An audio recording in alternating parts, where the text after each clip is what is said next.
I received an email, a cease and desist, not to mention her name or to speak to the controversy. I scanned down to the bottom, and it was not from a lawyer, not from an attorney, not anybody who was barred. It was from Cheyenne Bryant herself. I said, I'm gonna walk away. I do not want to be a part of black-on-black crime. So I let it go.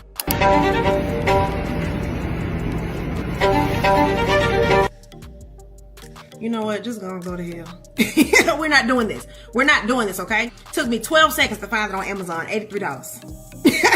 $83! You're not about to keep playing in my face. Produce the document. Show us footage. Give me the receipts. Or we don't want to hear this. What Monique say? If you're not going to put a name to it, keep it on the playground. This is childish, and you need to go to hell. Cheyenne Bryant has gone from threatening people with her questionable PhD claims to seemingly hunting down anyone who dares to say something negative about her.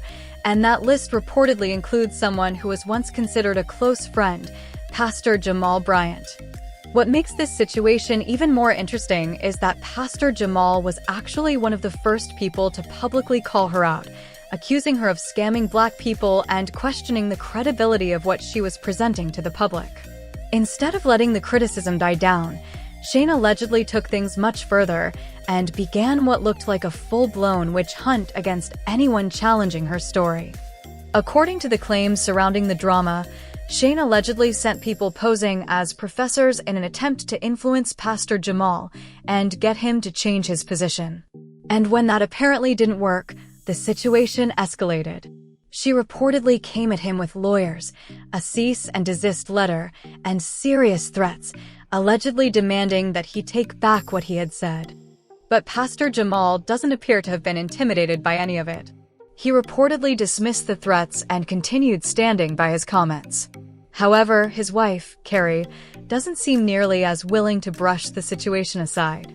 Now, she's reportedly stepping into the drama and going after Cheyenne for allegedly believing she could pressure or blackmail them into backing down. At this point, what started as public criticism has turned into a much bigger personal and legal battle, with accusations, threats, and both sides seemingly refusing to back down. And honestly, this entire situation has gotten completely out of hand.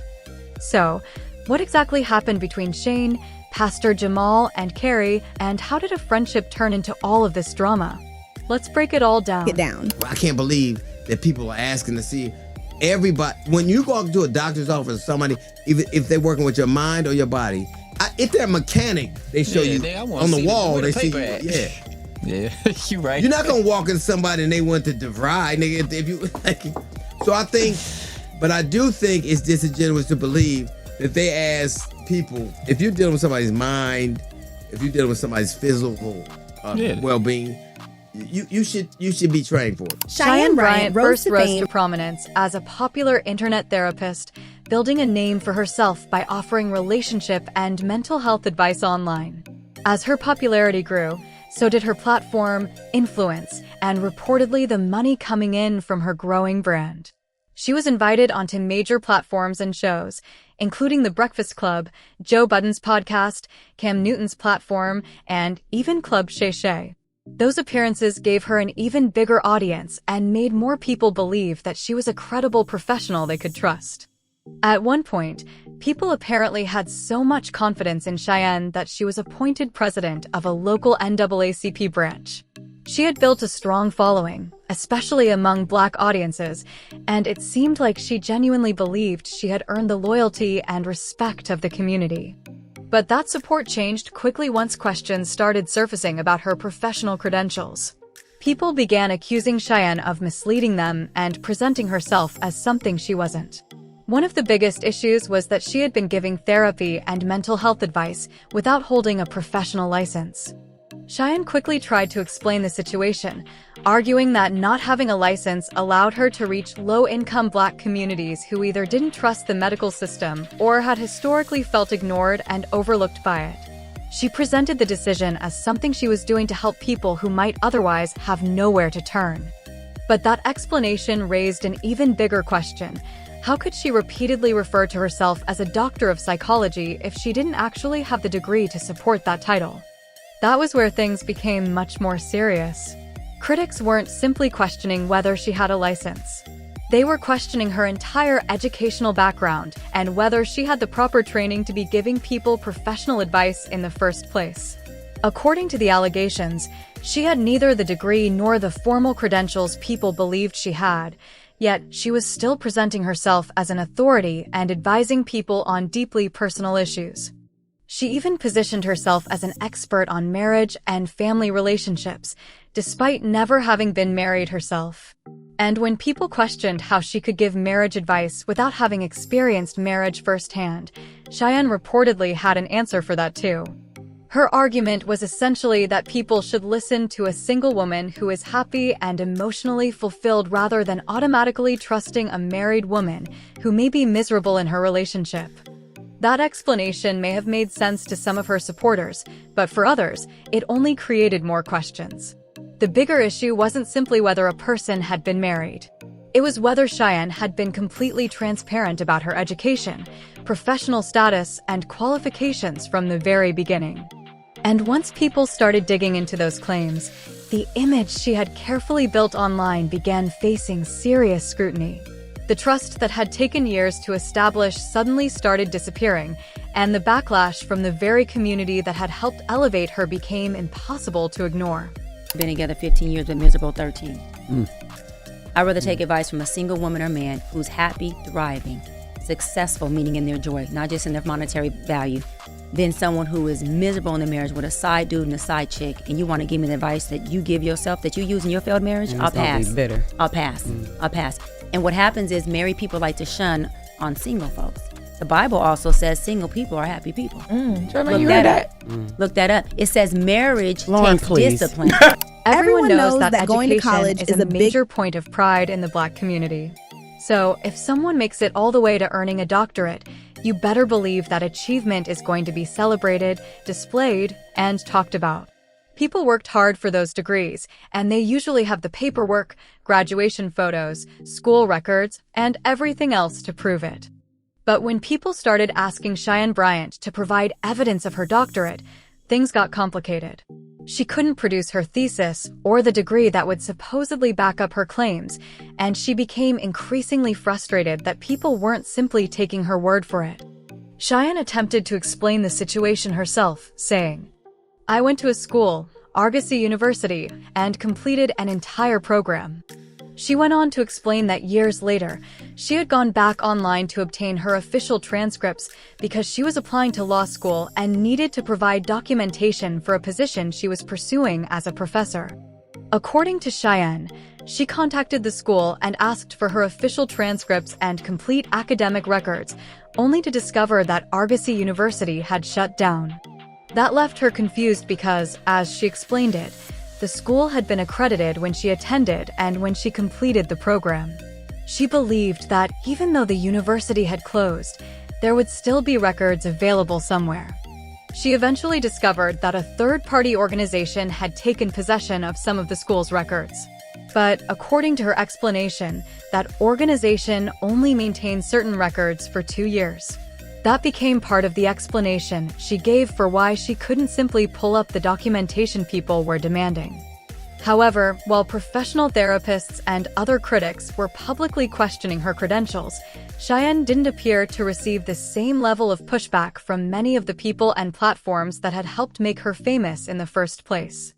People on the Joe Budden podcast came to her defense, while Cam Newton and Shannon Sharpe didn't appear eager to publicly challenge the situation either. To her supporters, the criticism was unfair. To her critics, though, the lack of documentation only made the questions surrounding her credentials even louder. Then came Pastor Jamal Bryant.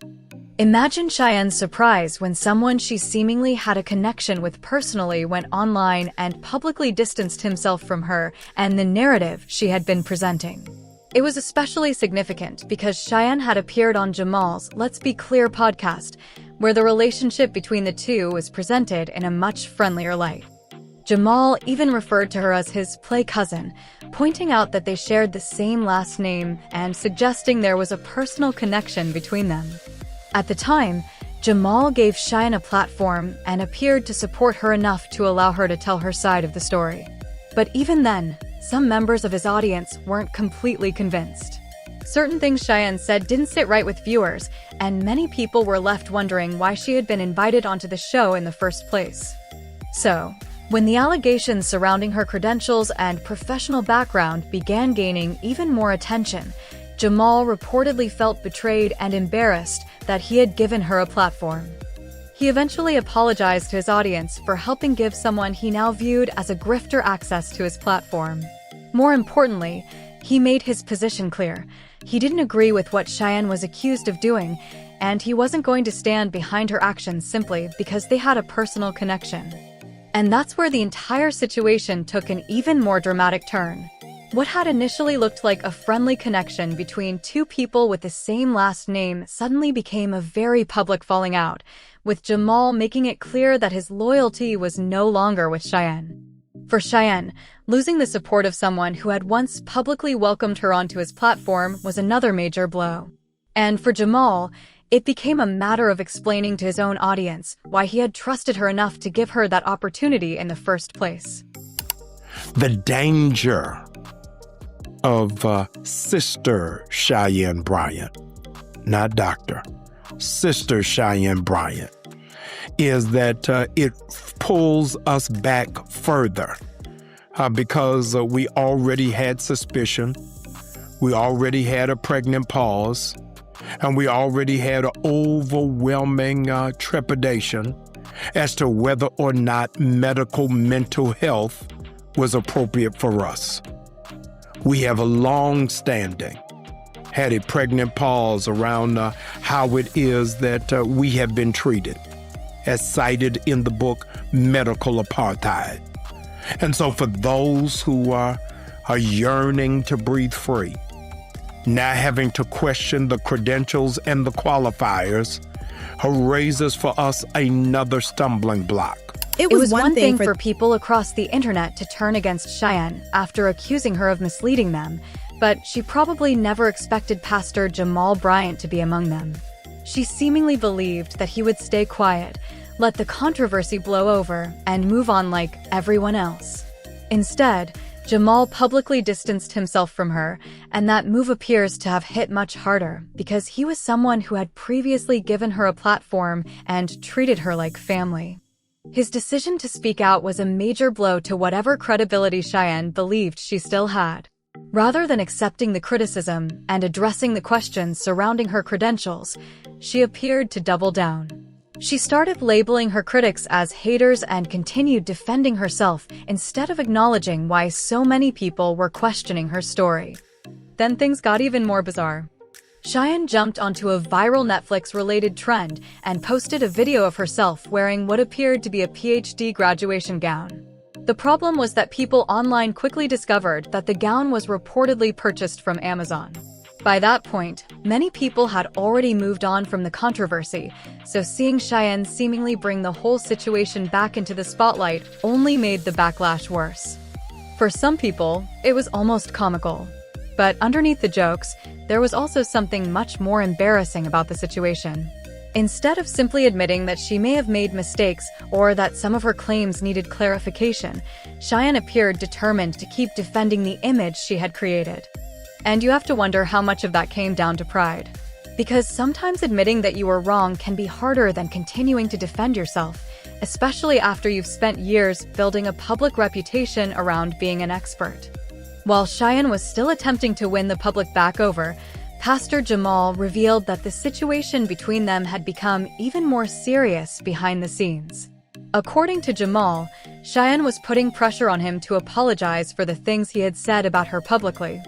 She reportedly sent him a cease and desist notice and warned him against continuing to mention her name in a negative way or discussing the controversy. She also allegedly wanted him to remove the post he had already made about the situation and take down any video he intended to release. But there was another detail that made the situation even more unusual. Jamal claimed the communication didn't come from a lawyer, attorney, or other legal representative. Instead, he said it came directly from Cheyenne herself. Jamal apparently wasn't impressed and chose to ignore the demands, continuing on with his life rather than allowing himself to be pressured into silence.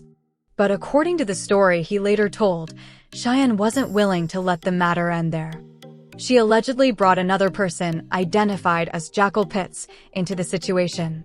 Pitts reportedly sent a message claiming to be the president of Indiana Southwest Christian University and allegedly stated that Cheyenne had earned a doctorate in theoretic psychology from the institution. The problem was that there didn't appear to be an official transcript, academic record, or other documentation publicly available to prove that Cheyenne had actually completed the program and earned the degree being claimed.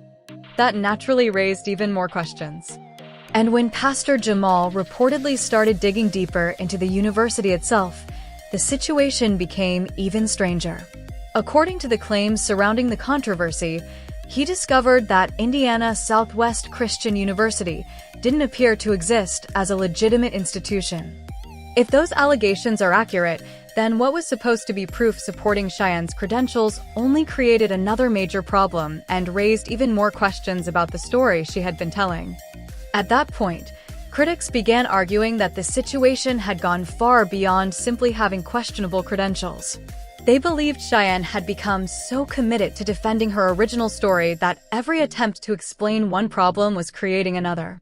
And that's what makes this entire controversy so wild. Instead of the situation fading away, every new explanation seemed to bring another question with it. What started as people simply asking for proof of a doctorate had now turned into accusations involving fake credentials, questionable institutions, cease and desist threats, and people allegedly being brought in to defend her claims. Whether every allegation will ultimately be proven is another question entirely. But one thing is clear, the controversy wasn't going away.